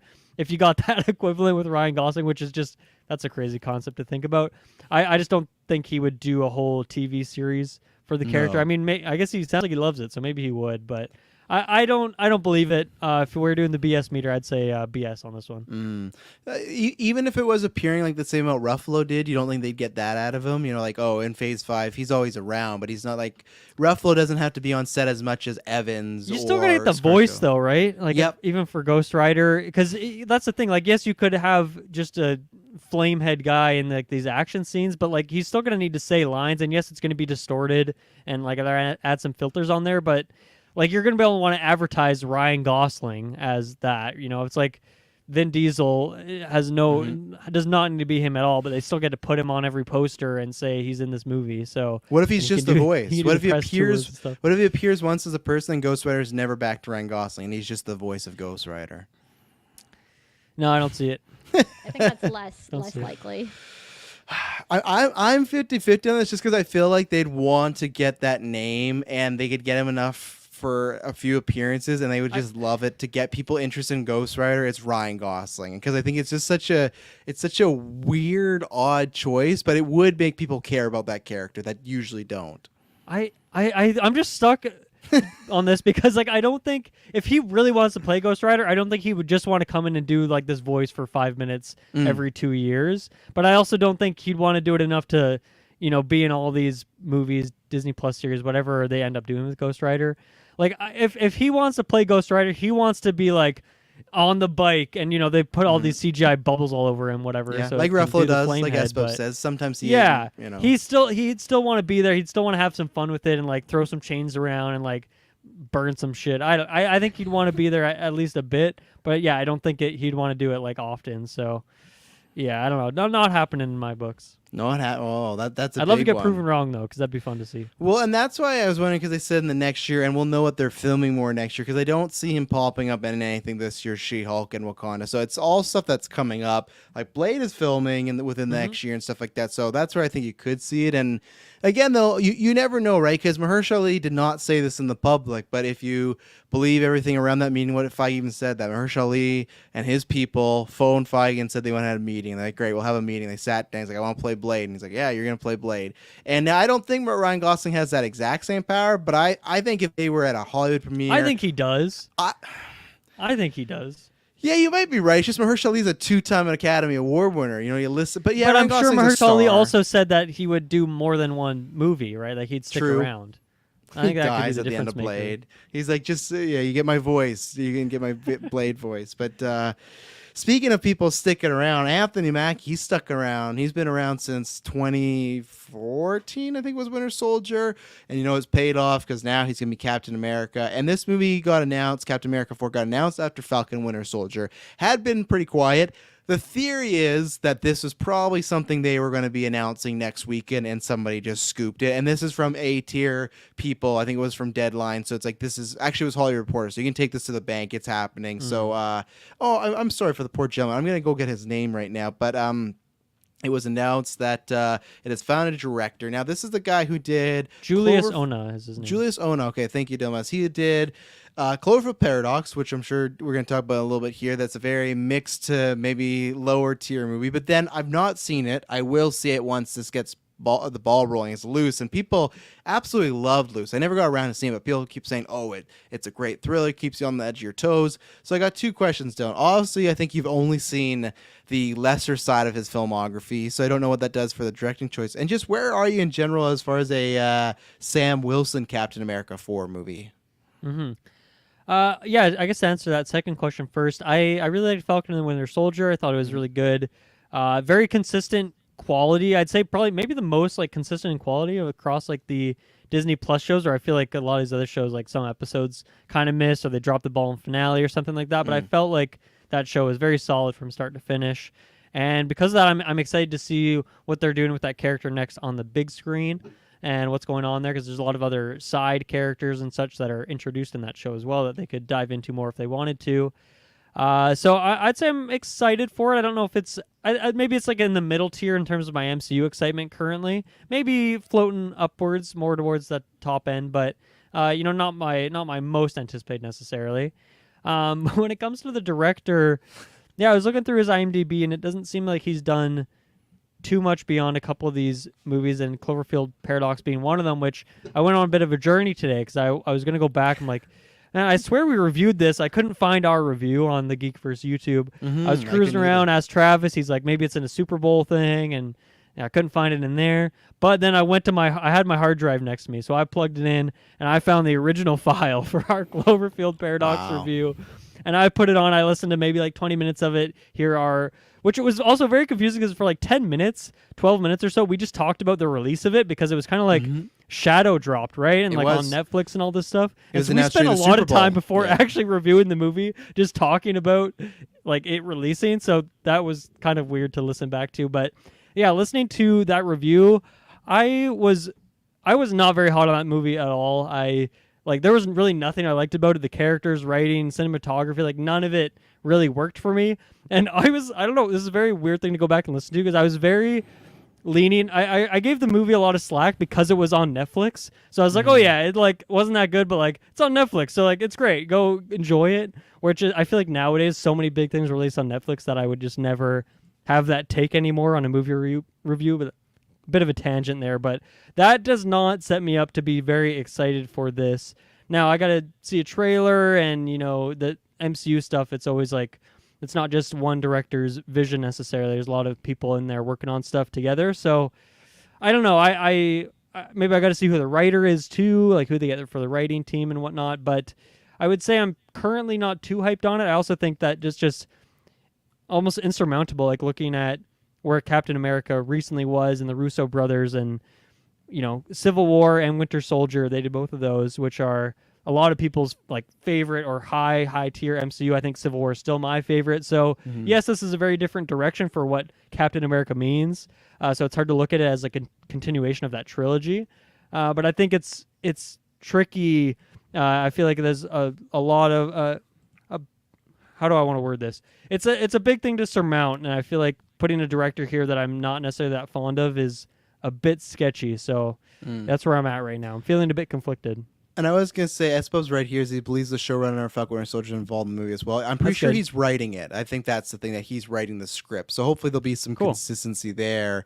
And it's interesting because it's... I at least like that so I'm gonna go watch Loose and see what it is. I like that this director has some sort of experience, because like the Thunderbolts director is the guy that's just directed like a couple episodes of TV and like movie videos, which I'm not saying nothing's wrong with that. That's a great way to cut your teeth. But when you're taking on a big project, I usually like them to have a few more, because it's like, oh, they've had a bigger budget, they know what to do here. So I think that's a pro. Like I said, I can't speak on him until I see Loose. I want to see that. But yeah, Cloverfield Paradox. That's an interesting story, because like you were talking about with Netflix, they did that whole thing. We got a Super Bowl trailer. It's on Netflix tonight. And the rumors around that movie were that movie wasn't even a Cloverfield movie. And then they like tried to make it one, and then they sold the Netflix because they didn't like what they had. So that's tough, where that's a case where he could have gone through the ringer as far as he's making a movie and the studio wants to do something else. Like, I don't know how you feel as a director when you're making a movie and then all of a sudden they say, we want this to be a Cloverfield movie. And then you start adding stuff from that universe. I feel like it's not impossible, but that's definitely a strange task to throw on somebody mid-production to like change gears. So that's why I'm gonna not gonna give him complete clearance, but say, okay, maybe there's more of that story than we know. I like that this is happening. Gooseberry says, I hope we see U.S. Agent, Zemo, Bucky, Isaiah Bradley, Evan, Steve.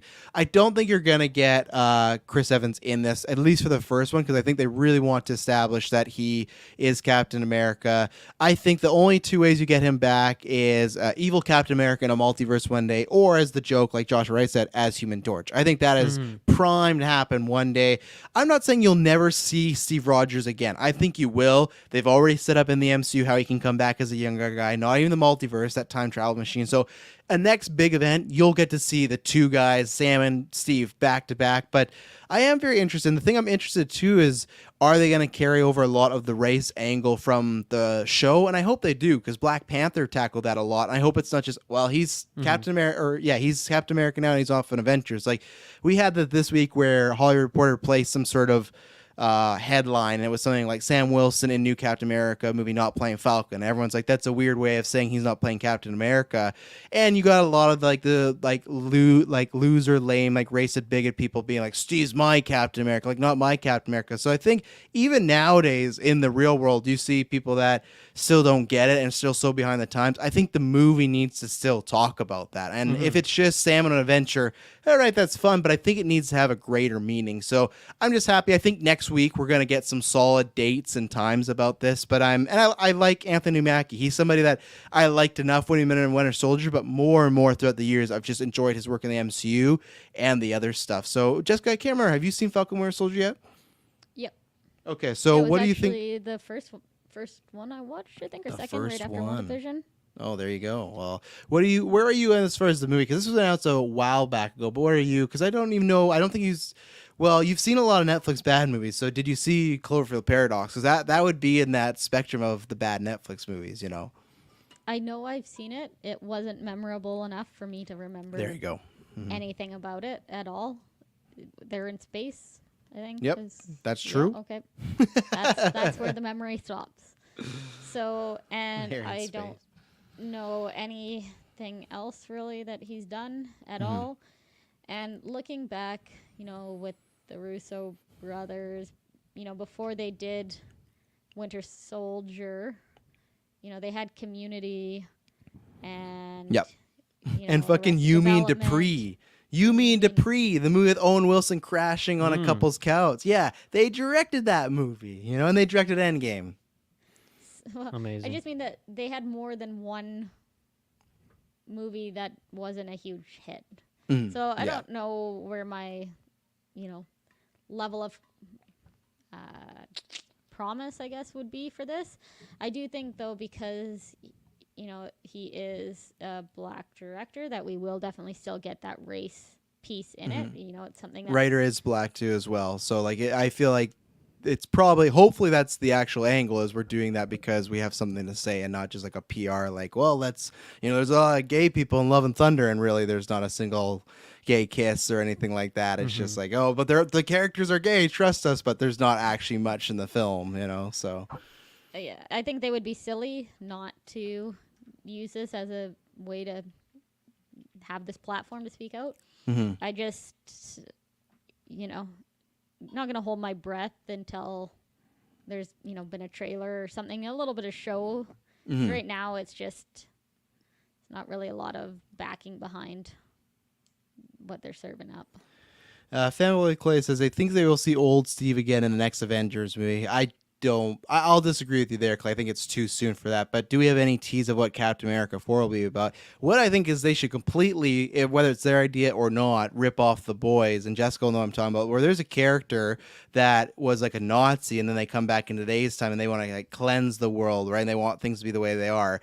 I think this is the prime time to bring back Red Skull. Bring back a guy who is a spinoff of the Nazi, like super alt-right character, and he comes back to this world, the Black Captain America, like all these things. I think you take this character who's like a vile piece of shit. You have these villains that are, this guy's somehow redeemable. Red Skull's never redeemable. He's like the lowest of the low, and we saw him in Infinity War Endgame, but he's just like this cloak, and people have said that when that happened, he was released. We don't know what happened, but he was released. I don't know if that just means to hell or where, but I think that would be a prime thing. And yeah, sure, it's aching back to Captain America 1, but we haven't got Red Skull in present day, which happens in the comics all the time. So to me, that's the right move, is bring back the racist villain for this, and that Sam kicked the shit out of him, like that's the way to go. And do you think that would be... It would be kind of fitting that if it's the first Captain America and then this is kind of the new first Captain America, right? Have that history repeat itself. Definitely. I was going to ask, do you think they'd bring him back as like a multiverse version then, because of the baggage that we've had with our Red Skull and the fact that the actor that I can't remember the name of right now, Hugo Weaving, famously did not like doing the prosthetics. And I mean, I guess they can do CGI for it now, so maybe he'd be more primed to come back under that pretense, but I would hope that they could at least do that makeup with an actor who's okay to do it and get that kind of look for him. But I mean, then again, if it is a different timelines, Red Skull, maybe they want to do a bit of a different look. But I hope they steer away from the CGI and go with practical if they can. I think in Ryan Gosling for Red Skull. There you go. He's like, my dream's been to play this alt-right Nazi character. You're like, Ryan, we got some other problems to talk about. But no, you gotta remember though, Infinity War Endgame, I'm pretty sure chat can let me know that he's completely CG in that movie. And he looks really good. And honestly, and that's the guy, he's done a bunch of voices. He's from Walking Dead. Just bring back that actor. You don't need Hugo Weaving. You don't need a big name for Red Skull. I really don't think. His face is caked in makeup or CGI. I think now with the MCU being so big, you don't need the same way as, like, sure, some people knew Zemo as the guy from Inglourious Bastards, but that's about it, right? So I think now the MCU is so big, it's great when we get a Christian Bale and stuff like that, but I think you could do this actor and have it as something else. And yeah, that's what he said, Family McClay, voice actor to it again. He said he would, and I'd be completely down. And Espop says, just use Aya Cash as Red Skull's daughter if you want to fully rip off The Boys. And yeah, sure, if you want to do a female version of Red Skull and like it's the daughter and she's carrying on his message, sure. I just mean something Red Skull-ish, because that kind of fits with oppression and stuff like that. That character, he's a representative of it, so. Yeah. Anything else on Red Skull and Captain America? I'm sure we'll be talking about it probably next week with some news and everything. Maybe we'll get some more details. Might get a title. I don't think we're going to call it Captain America 4. Even the title, I think we'll get to be able to tell. Like, I don't think it's going to be like Captain America. They've always had a subtitle for even the first one. So I'm sure they'll continue that going ahead. the first new Avenger, you know? Yeah. So, yeah, Rose McGowan. He is Red Skull nowadays in Rose full McGuire, is that how you read that name? Rose McGround. That's what I read it as. I put a little Southern twang on it. Red Skull nowadays in CGI and What If. He's also Ultron as well. So so he did the voice in What If. So anytime Red Skull's been being used, he's been bringing back. So you know what? Bring him back. Just CGI him up. Who cares? You know? Let's do it. Damn, that guy would be a great pick for the draft. He's just voicing all these different characters. Yeah, I should maybe put that down for next year before one of us forgets about it. So, yeah, you put down Rose, I'll put down Ross, and then yeah. Did I say Rose? you said Oh Rose. no, Travis is killing the pronunciations tonight. 100%. Because what happens? Like, I'm always bad with English and spelling in general, but. I blame my mom. She wanted me to learn a second language. She put me in French immersion for kindergarten. I don't think that went over well because I was still like having troubles learning English and then that. So bad move on my mom. But this room, that door is closed. It's super hot. I have this water, but my mouth right here is dry. I keep hydrating, but that's why like my mouth is so dry. I feel like I'm doing extra bad on the names and pronunciation and stuff. So I'm trying here, but. And I can't open the windows. I can't open the windows because it's even warmer out there. I got about a quarter, so I think it's going to get us through our trailer segment. I think I'm going to be okay. It was, 38 today? It was fucking brutal out there. So yeah. Well, ladies and gentlemen, we're going to take our last ad break, and then we're going to talk about some trailers, and then we'll end it off. So we'll be right back. And we're back. So let's take a look here. So, Jessica, I'm going to give you the floor. What do you want to talk about? We're talking about 2 trailers, both in the horror sphere, one from Netflix, one from A24. We got Bodies, Bodies, Bodies, and Day Shift. I know you guys talked about this a few weeks ago, and like when Netflix released a bunch of stuff, but that was only the like behind the features. This is the full trailer. So, Jessica, what do you want to start off with? I want to start off by saying that I swam in a pool today and my hair is really bothering me, and that's why it looks so greasy and I can't stop touching it. And also, I would like to thank Summer for donating and helping it so it looks like I have a mullet. So that's what I want to start with. Yeah. Let's start with, I guess, Bodies, Bodies, Bodies. Good old... Yeah, that one. I am no more excited for this than I was before. If I was excited before, I'm not excited now. Just kind of lost its appeal to me. I know it's it's a Blumhouse. Is that A24. Well, I don't know. I think it's A24. I don't think Blumhouse doing yeah, but A24 always making some weird stuff out there, but entertaining stuff nonetheless. Yeah, I don't know. I don't really think it's supposed to be funny, but kind of scary, but it doesn't seem scary. And Pete Davidson is not scary material. You think he's trying to play a scary character in here? I feel like he's playing the douchebag that's going to get killed off. Like, that's what I feel like that's his role. They already know people kind of dislike Pete Davidson, even though I think he's a great actor. Go watch King of Staten Island. He's great. But I feel like he's just the guy you want to see get killed, you know? Yeah, I think for sure he's going to get killed off. I don't think he's necessarily supposed to be scary, but it almost feels like taking a scary movie character and putting it in a horror movie, if that makes sense. I haven't seen King of Staten Island, so I can't attest to that. But, yeah, I don't know. This trailer just didn't do it for me. What about you, Dylan? Did it do it for you? Is this the first exposure you had to any trailers or teasers for this movie? It is, yeah. I saw this was trailer number 2, so I didn't go back and watch the first one, which I haven't seen before. So, yeah, I honestly don't have too much more to add past Jessica. This one did not do much for me. I think it could be kind of fun. There's no way I'd go to a theater to see this. This is like when it's, hitting up Netflix and I'm looking for a cheap movie that I can kind of put on and probably not even pay attention to, just kind of have on in the background. It seems like prime material for that.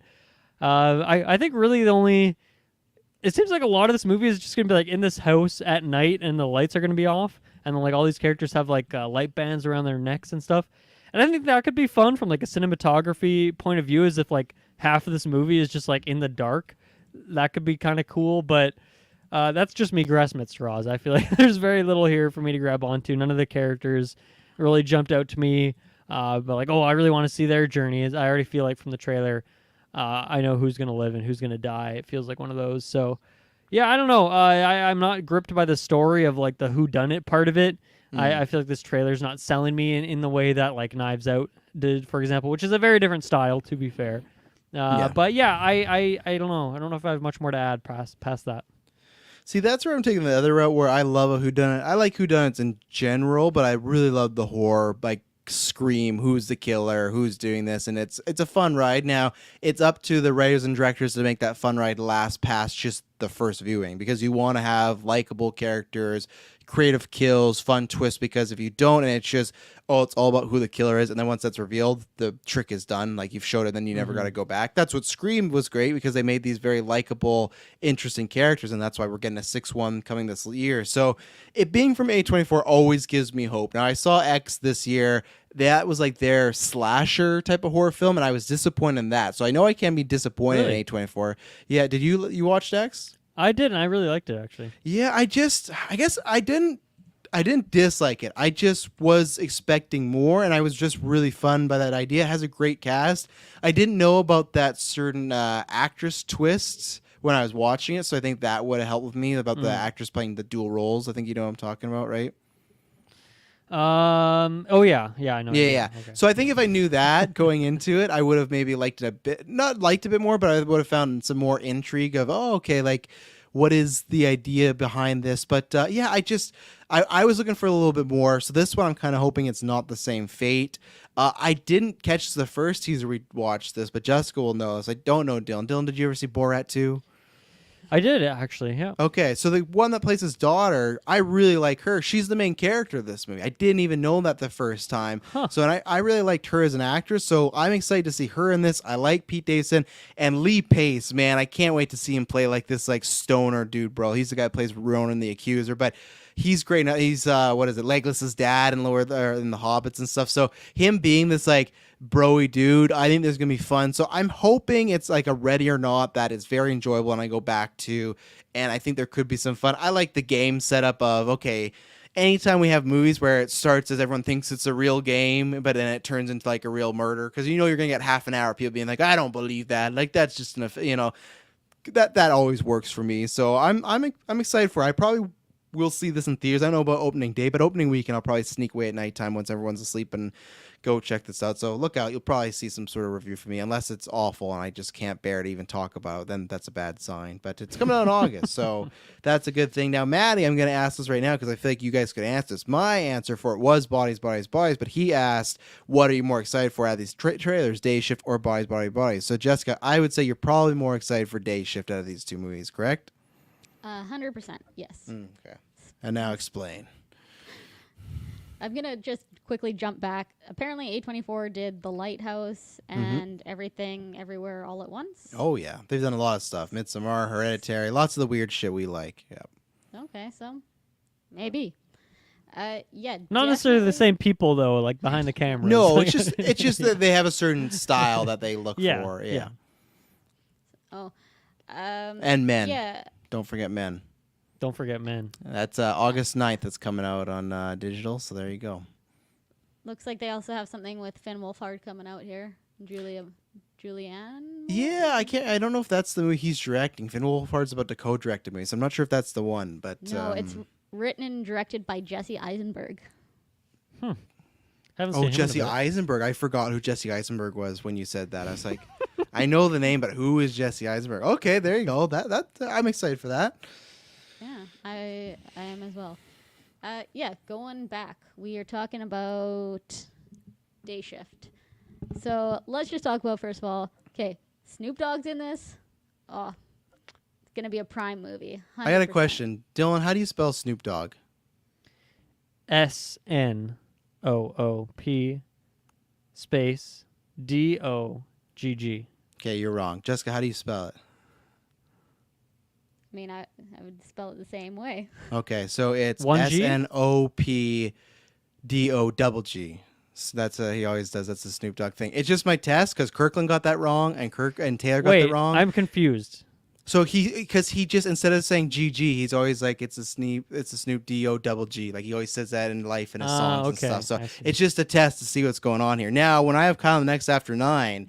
And if I ask him that he gets that wrong, he's in very big trouble. But yeah, just a test. But Snoop D-O-double-D honestly, is my nice. experience with Snoop Dogg is from Starsky and Hutch, where I feel like that joke does not come up. So there you go. So Now so Skin wait, and Call of how- Duty. Yeah, How he's did Snoop, you spell the it? D-O-double-G. Yeah. What did you say, Dylan? No, but he specifically says I D-O. said he- GG. Yeah, he does. Snoop Oh. doesn't I said say it like a GG. gamer, GG. Yeah. Snoop says Oh. D-O-double-G. Okay. Yeah. Okay. I thought we were just asking about like The how song, to spell it, guys. not Yeah, how to say exactly. it. Thank you, Clay. You know what's going on over there. That's my American roots okay. going in, the D-O-double-D. But I have to always ask people. It's my test. But he's Well, in you this. gotta word it differently. That's the problem. Because I Mhm. thought spell, and so I thought I'll That's give the it to thing. him. Clay knew It what I was, was it was a talking about. clever it was a clever wordplay rather than like a trivia. Yeah. I'll give it to him. I think it's But- fair. But Jessica, you're excited for Snoop Dogg in this. yeah. I will clarify. I know Snoop D-O-double-G. Just so you know. Yeah, this trailer definitely was better to me than the behind the scenes one. I feel like there's actually a bit of a plot going on. Now you kind of know what it's about. We've actually seen some of the characters. I like Dave Franco. That's where my name for today comes from, when they're in the truck driving and just having that, little banter back and forth. I still don't know if it's enough to make me pay for a babysitter to go see it in theaters. It's But it's Netflix, so definitely- you're good. Oh, then I'll definitely watch it on Netflix. Yeah, there you go. Already paying for that one. What about you, Dylan? Well, going back to your question of which one would I say I'm more hyped for, I think I'd pick Bodies. Wow, I that's don't. not good now. I think I'm just very middling on both of them, and I'm just slightly less middling on Bodies, which is the least interesting take you could have. But yeah, I don't know. There's just nothing really doing it for me in this one.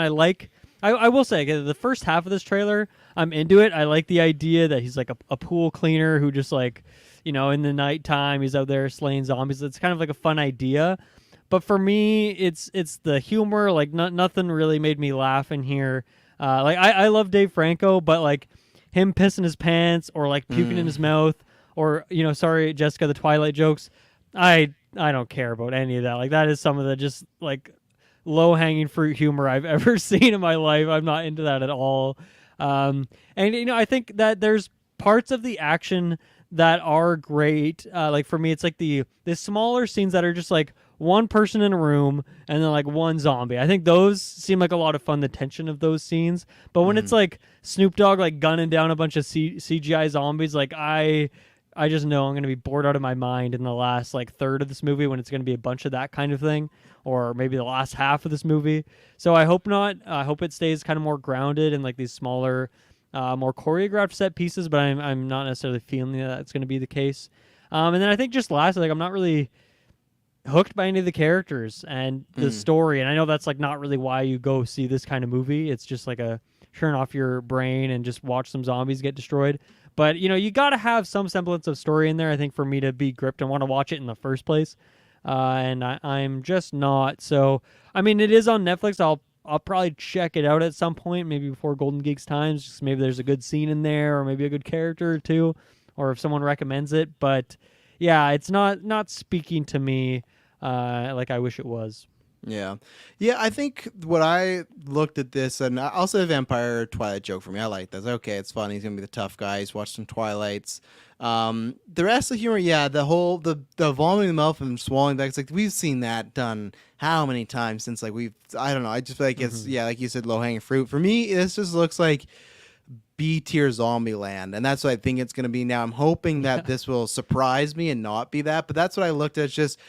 Okay, there could be some fun moments. I'll definitely watch it because I like the actors enough, and I like the concept of they're hunting vampires or taking the teeth and things like that. So I just think I know exactly what this movie is. Where bodies at least could surprise me maybe, and maybe something could happen. Go, oh, that was really smart. I don't know if there's going to be anything really smart here, and I guess I didn't check. I should see if that director for Day Shift has done anything, because maybe I could be like, oh, their work, I've liked this before. But yeah, I was wanting him more, because when I heard it is David Franco, and so he's done a lot of stunts for the John Wick movies, and that's what that that was the thing that kind of put me off when we first talked about this. Is that just I mean, nothing against the guy. It's just not necessarily a good track record for what makes a great movie. At least for me personally, who, I can take or leave like the action stuff of things like this. Man, he did the stunts for Batman and Robin 1997. Wow. But yeah, this is the first thing he's ever directed. So I think like what Dylan alluded to is probably maybe like the action stuff could be good. Some of these fight scenes could be good, but this is the first movie he's directing. That's a bold thing. So that doesn't really make me get excited at all. So yeah, I like it enough. I'll watch it, but I'm not banging down the door. I'm not making sure, like maybe because if we're not busy that weekend, I'll be off. I'll like, okay, I'll watch Day Shift and maybe review, but it's not one that if I don't see in the first weekend it's out on Netflix, I'm not going to rush to get to the TV. I can make some other plans. I can go to the beach or something like that, and get to it at some point. So I definitely think we'll get some good zombie kills, though, looking at all the vampires, stuff that he's done. What did I say? They're vampires, aren't they? You said but zombies. what did I say? Oh, You said no, zombies. It's vampires. It's just... Yeah. I think the Zombieland thing. Yes. Zombieland got a bit of Freudian slip there, I guess. That's fair. I think we'll get some good kills. The one where I almost said zombie again. The vampire's running and gets his head cut by the wire. There was a couple of good things that have promise for that. So it is supposed to be thriller / fantasy / something / So every genre in the book. yeah, they're going for everything. Netflix likes that. They like to have like 4 different genres they mash together in the recommended tab, so that makes sense for them. And it is rated R, so can kind of go all out with that one. Yeah. It's action, comedy, fantasy, thriller. Action, comedy, fantasy, thriller. Okay. I don't think you need all those. I think we get it, but throw it in a that's fine. blender. You could go. Yeah, every genre you've ever liked, it's in here. So, anything else in the trailer or anything in general? No, I don't think so. We did it. Another one in the books. So, this was a fun one. Next couple newscasts, we'll get the same thing of rotating panel of people, lots of retros coming and stuff like that. So I think you, Guy and Gal, for joining me. And it's a fun one. Thank you to everyone in the chat. That was a lot of fun. We had lots of random topics and good conversations and stuff. So thank you to everyone tuning in, especially because I know some of you people are definitely Eastern people. So if you're falling asleep to us, I hope we're not giving you nightmares. I hope you're doing okay. Just good dreams and good vibrations. And when you hear from us next, not be boring. See ya. Bye.